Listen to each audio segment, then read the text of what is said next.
I matched with a girl named Kayla sometime around the end of October in 2021.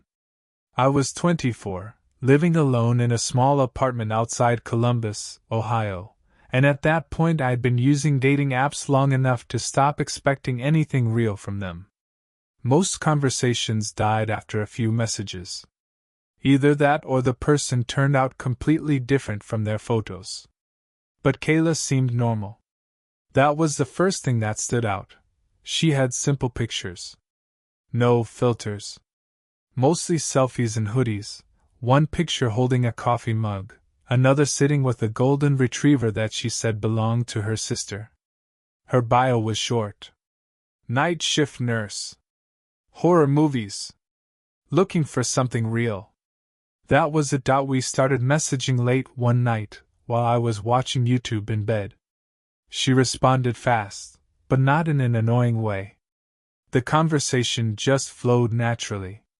We joked about bad horror movies, terrible Tinder dates, and weird coworkers. She said she worked overnight shifts at a rehab center about 40 minutes outside the city. Over the next week we talked constantly. Mostly at night because of her schedule. Sometimes until 3 or 4 in the morning. She'd send voice messages from her car during breaks, and I remember thinking how normal her voice sounded. Calm. Kind of tired all the time. I looked her up on Instagram after a few days. The account seemed real enough. Pictures went back years. Comments from friends. Tagged photos. Nothing suspicious. One thing I noticed though was that almost every photo was taken indoors. Apartments, restaurants, work break rooms. Never outside. I didn't think much about it at the time. After about 10 days, we agreed to meet in person. She suggested this little 24-hour diner near Grove City because she got off work at midnight. I almost canceled because meeting someone at 1 in the morning sounded depressing, but I went anyway. The diner was mostly empty when I got there. Just an older couple in one booth and a guy asleep at the counter. Rain was hitting the windows hard enough that the parking lot lights looked blurry. Kayla walked in about 5 minutes late wearing dark scrubs under a black jacket. She looked exactly like her pictures, which honestly surprised me. Same brown hair, same tired eyes. She smiled when she saw me and sat across from me like we already knew each other. The date actually went great. At least for the first hour. We talked about family, work, old relationships. She was funny in this dry, sarcastic way. But every once in a while, she'd glance toward the diner windows like she was checking for someone. I noticed it enough that eventually I asked if everything was okay. She smiled and said, "Yeah. I just hate being out this late." I asked if she wanted me to walk her to her car afterward and she immediately said no. Too quickly. Then she changed the subject. The weird part happened when we were leaving. We stepped outside around 2:30 in the morning. The rain had mostly stopped, and the parking lot was almost empty except for my car and this older dark SUV parked near the edge of the lot. The engine was running. I remember noticing it because the headlights were off, but I could still hear the motor. Kayla stopped walking the second she saw it. She grabbed my arm hard enough to hurt. "Don't look over there," she said quietly. I laughed a little because I thought she was joking, but her face looked completely serious. Then the SUV's driver's side door opened, just slightly, like someone inside was about to get out. Kayla immediately backed away from me. "I have to go," she said. I asked what was wrong, but she didn't answer. She practically ran to her car parked on the other side of the diner. Before getting in, she looked back at me and said, "If anyone asks, you don't know me."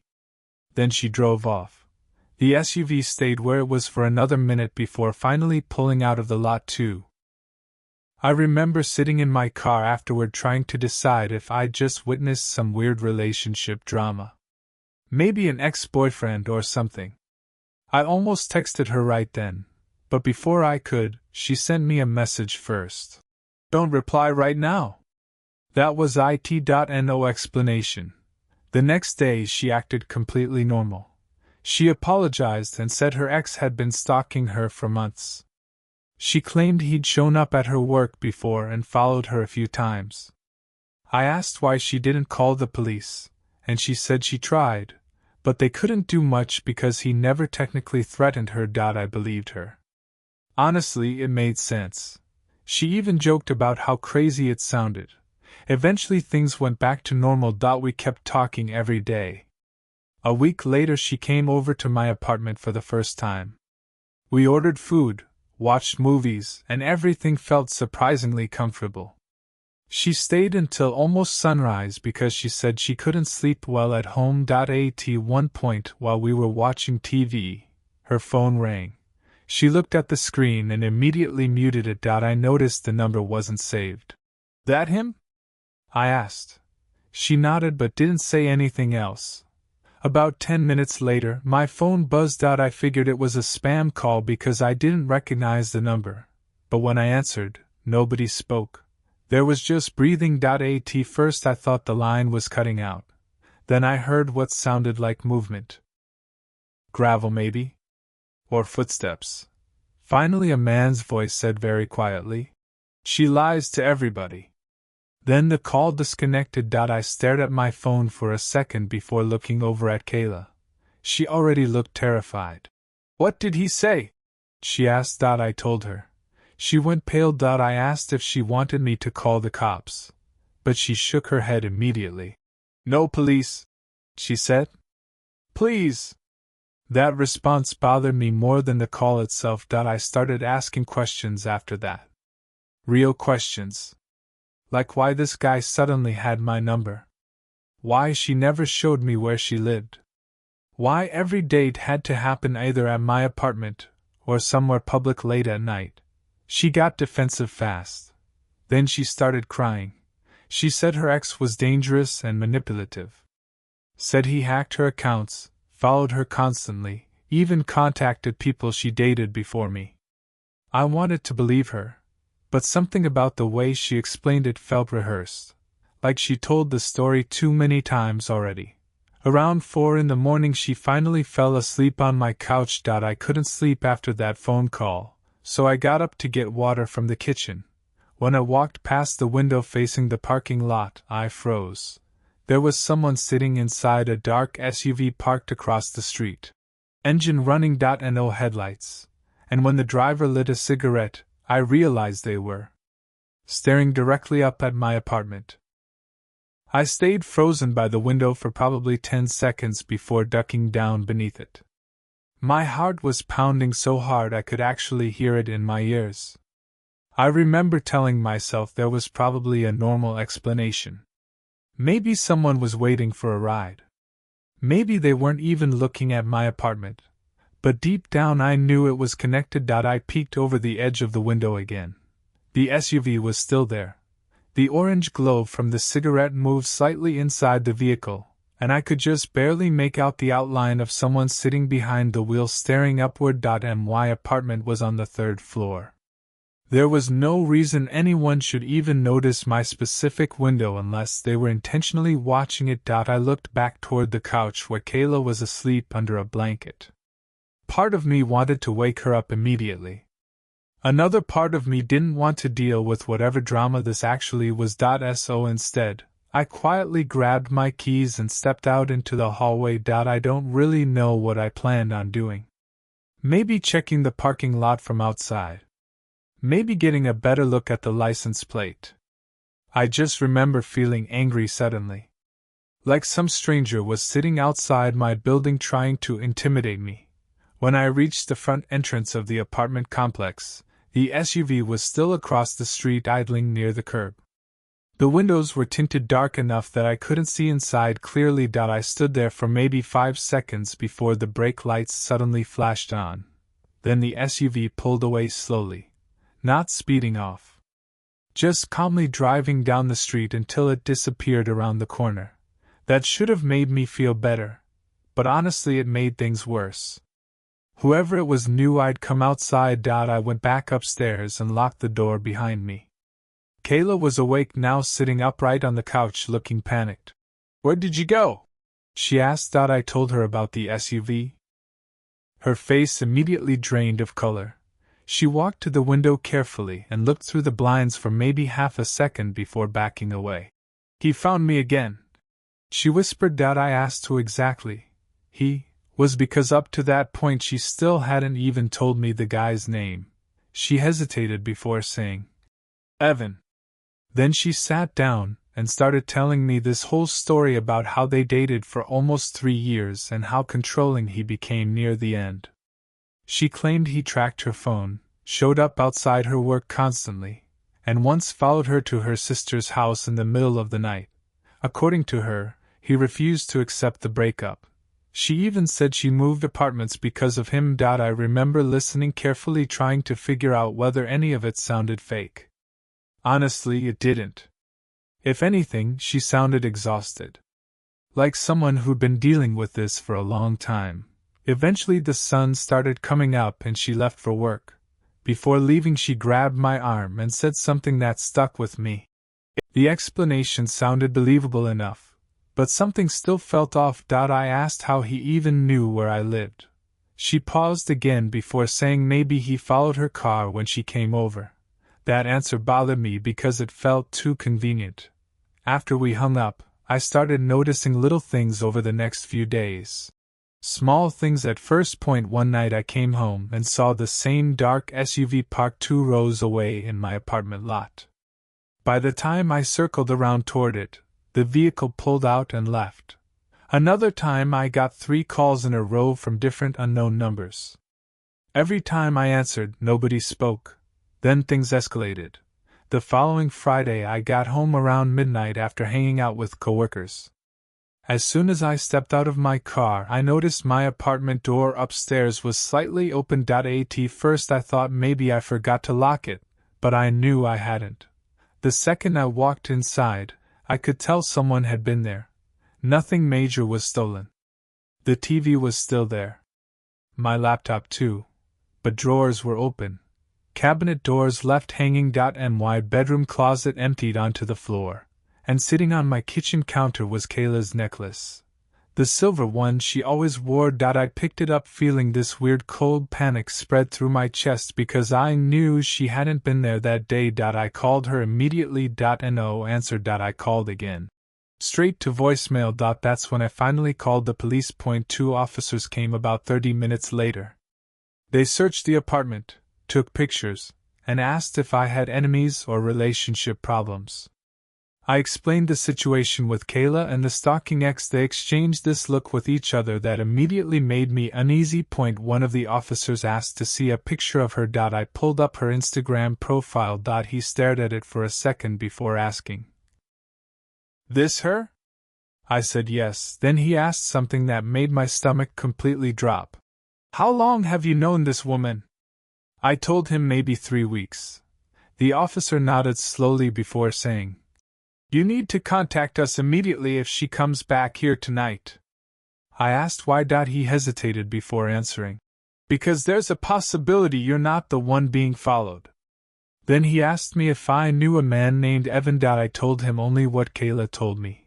The officer looked down at the photo again before saying quietly, "Evan filed multiple harassment reports against her last year." Then he added something even worse. "And according to him, she disappeared after somebody died during a trip to Indianapolis." The apartment suddenly felt freezing cold after the officer said that. I remember gripping the edge of my kitchen counter so hard my hand started cramping. The other officer asked if Kayla had contacted me recently, and I told him not since earlier that evening. They asked for screenshots of our messages and her phone number. I gave them everything. At that point my brain was trying to force some logical explanation together. Maybe Evan was lying to the police out of revenge. Maybe both of them were unstable. But the look on those officers' faces made it obvious they weren't treating this like normal relationship drama. Before leaving, one of them told me to stay somewhere else for the night. I asked if I was in danger. He hesitated before saying, "We don't know yet." That answer was enough for me. I threw clothes into a backpack and drove to my friend Marcus's apartment across town. The whole drive there I kept checking my mirrors, expecting to see headlights following me. Marcus could tell immediately something was wrong when I showed up at 1 in the morning looking half panicked. I told him a simplified version of everything, leaving out the more insane details because saying them out loud made them sound fake. He let me crash on his couch. I barely slept. Around 6 in the morning my phone buzzed with a text from Kayla. "Why did you call the police?" Just seeing the message made my stomach tighten. I didn't answer. Right after that another message came through. "You shouldn't trust Evan." Then another. "Please talk to me before you do something stupid." Marcus woke up around 8 and convinced me to block her number. I almost did, but part of me still needed answers. None of this made sense. So instead of blocking her, I replied with one question. "What happened in Indianapolis?" She didn't respond for nearly an hour. Then, finally, "I'll explain in person. Not over the phone." I ignored the message. Around noon there was a knock at Marcus's apartment door. My chest tightened immediately because almost nobody knew I was there. Marcus looked through the peephole first. "It's a woman," he said quietly. I already knew. Before I could even respond, Kayla's voice came through the door. "Please open up. I just want to explain." Marcus looked at me like I'd brought some kind of crime documentary into his apartment. I told him not to open it. But then Kayla started crying outside the door. Real crying too. Not fake sounding, she kept saying, "I know how this looks." Eventually I made the stupid decision to talk to her. I stepped into the hallway and closed the apartment door behind me. Kayla looked awful. Dark circles under her eyes. Hair messy like she hadn't slept. She immediately hugged me before I could react and whispered, "He's trying to ruin my life." I pulled away and asked her directly if someone died in Indianapolis. She looked down at the floor for several seconds before nodding. "Once." She explained that about 2 years earlier she and Evan took a weekend trip there. According to her, they met another couple at a bar one night, and all went back to the hotel together. Everyone was drinking heavily. At some point during the night, one of the men overdosed in the bathroom. She swore she had nothing to do with it. But because drugs were involved, the police questioned everyone there. She claimed Evan panicked afterward and blamed her for calling the paramedics too late. I asked why the police would think she was dangerous now. She got frustrated immediately. "Because Evan tells everyone I killed someone," she snapped. Then her expression softened again. "Please, you have to understand what he does. He manipulates people." I wanted to believe her. I really did. But there was something strange about the way every story somehow made her the victim while everyone else became unstable, obsessive, or dangerous. Then I asked her the question that had been bothering me most. "How did your necklace end up inside my apartment?" For the first time since meeting her, she looked genuinely caught off guard. She stared at me silently for a couple seconds before saying, "I don't know." I asked if she still had a key from when she stayed over. She shook her head immediately. But I remembered now that one night while I showered, I'd left her alone in the apartment for maybe 20 minutes. Long enough to make a copy if she wanted to. The second that thought crossed my mind, I started looking at her differently. Not as someone being hunted, but as someone possibly hunting me too. She noticed the change in my expression instantly. "You think I did that?" she asked quietly. I didn't answer. That was answer enough. Her eyes started watering again, but this time the sadness looked mixed with anger. "After everything I told you?" she said. Then she leaned closer and whispered something that still bothers me to think about. "You have no idea how dangerous he actually is." Right then Marcus opened the apartment door behind me and said there was somebody downstairs asking for me. I walked to the stairwell landing and looked through the glass entrance doors. At the curb outside sat the dark SUV, engine running, and standing beside it was a tall man in a gray hoodie staring directly up at me. He lifted one hand slowly, not waving, pointing up toward Kayla behind me. Then he mouthed 4 words through the glass. She killed somebody. I turned back toward the hallway, but Kayla was already gone, running down the opposite stairwell. I chased after her instinctively, yelling her name, but by the time I reached the parking lot she was pulling out fast in her car, tires screeching against the pavement. The SUV immediately followed behind her. They disappeared around the corner within seconds. I stood there breathing hard, trying to decide which one of them I should actually be afraid of. Then my phone buzzed again. Unknown number. This time it was a text with no message attached. Just a photo. It was a picture of me asleep on my own couch taken from inside my apartment.